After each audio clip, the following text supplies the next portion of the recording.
ನಮಸ್ಕಾರ, ನೀವು ನೋಡ್ತಾ ಇದ್ದೀರಾ ನ್ಯೂಸ್ ಫಸ್ಟ್. ಬೆಂಗಳೂರು ಫಸ್ಟ್ಗೆ ಸ್ವಾಗತ. ನಾನು ವಿದ್ಯಶ್ರೀ. ಮೊದಲಿಗೆ ಹೆಡ್ಲೈನ್ಸ್. ಆದೇಶಕ್ಕೆ ಕ್ಯಾರೆ ಎನ್ನದೆ ಬಸ್ ಬಂದ್ ಮಾಡಿದವರಿಗೆ ಕ್ಲಾಸ್. ನಿಮ್ ಸಮಸ್ಯೆ ಸರ್ಕಾರದ ಜೊತೆ, ಜನರಿಗೆ ಯಾಕ್ರಿ ತೊಂದರೆ ಕೊಡ್ತೀರಿ? ಹೈಕೋರ್ಟ್ನಿಂದ ಸಾರಿಗೆ ಒಕ್ಕೂಟಕ್ಕೆ ವಾರ್ನ್, ಮುಷ್ಕರ ಪೋಸ್ಟ್ಪೋನ್. ರಾಜ್ಯ ರಾಜಧಾನಿಗೆ ತಟ್ಟದ ಸರ್ಕಾರಿ ಬಸ್ ಬಂದ್ ಎಫೆಕ್ಟ್. ನಗರದಲ್ಲಿ 99% ಬಿಎಂಟಿಸಿ ಬಸ್ಗಳ ಓಡಾಟ, ಅರ್ಧದಷ್ಟು ಕೆಎಸ್ಆರ್ಟಿಸಿ ಬಸ್ಗಳು ರಸ್ತೆಗಿಳಿಯದೆ ಜನಪಟ್ರು ಪರದಾಟ.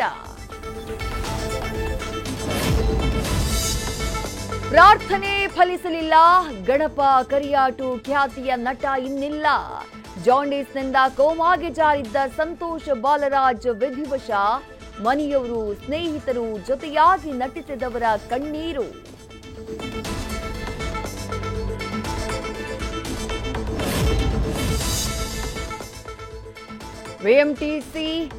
ಬಿಬಿಎಂಪಿ ಟರ್ಮ್ ಮುಗಿದು 5 ವರ್ಷ ಕಳೆದರೂ ನಡೆದಿಲ್ಲ ಎಲೆಕ್ಷನ್. ಗ್ರೇಟರ್ ಬೆಂಗಳೂರು ವಾರ್ಡ್ ವಿಂಗಡಣೆಗೆ supreme court deadline.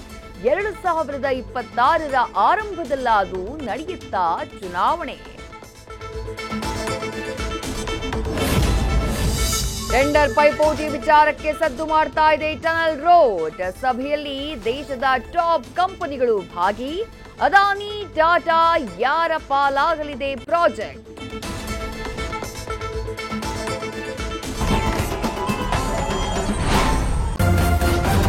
News first, ನಿರ್ಭೀತಿಯಿಂದ ನಿಮ್ಮ ಪರವಾಗಿ.